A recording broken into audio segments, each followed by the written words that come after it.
look at this new post by Etsy. One Jeff should not rule commerce. There are over 5,000 Jeffs on Etsy. Real people making real things. I'm Jeff. I'm Jeff. I'm Jeff, too. Shop non-billionaire Jeffs. Etsy.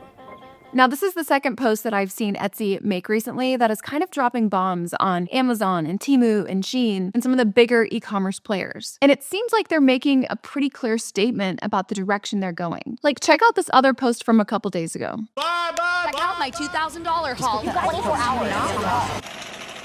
On Etsy, you can feel the human connection in every detail. Let's just sing together. Okay. We're Emma and Tom. Really good.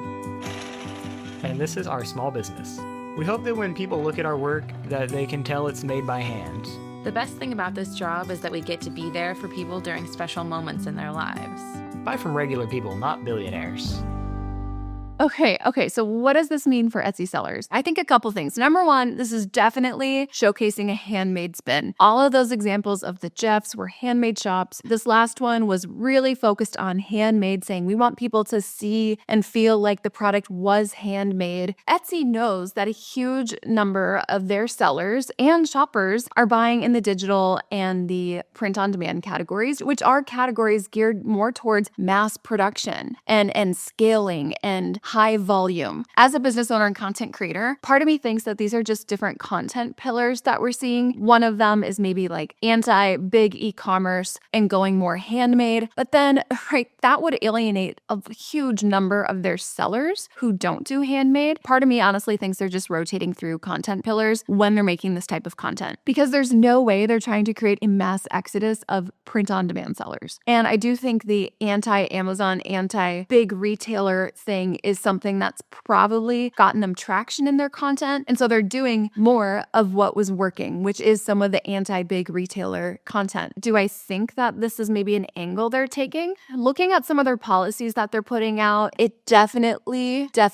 seems like this is an angle they are intentionally taking. And I don't think it's just a viral piece of content that they're repeating because it did well. I do think it is reflecting their brand values. Now, this is interesting for me to talk about because I came from corporate e-commerce, and my big thing is taking those corporate e-commerce principles and applying them to Etsy. And so I started in corporate e-commerce working for Zappos, which was owned by Amazon. So yes, I have met with Amazon. When we were doing integrations of different systems and sharing best practices, we would meet with Amazon's team all the time. And so do I think that Amazon is evil? Do I think that big e-commerce companies are evil? No, I think from my perspective, can I just say that working for a company owned by Amazon taught me so much in terms of business principles, which is really probably why Amazon has been so successful, is because it is a very strategically run, tight ship. So I find these videos very, very interesting from that perspective, because I am an educator and a mentor that helps Etsy sellers learn and understand and implement the principles that make corporate e-commerce companies so successful. For example, customer first, product second, or creating that wow customer experience, or being able to forecast supply and demand, or coming up with effective pricing strategies, or building a brand that means something and has value, right? These are all principles that I learned working for a company that was owned by Amazon. Now, there were definitely differences in the culture at both companies. However, the business principles that made Zappos successful, that made Amazon successful, there's a lot of overlapping principles. On that note, I would love to hear what you think about this. Do you think Etsy's heading in a direction that's going to alienate digital and print on demand? Do you think they are trying to push more and more and more handmade? Or do you think that it's for optics and meant for people who are shopping on Etsy and not necessarily selling on Etsy? When you think about how many buyers they have versus how many sellers they have, I think the majority of the content is made for buyers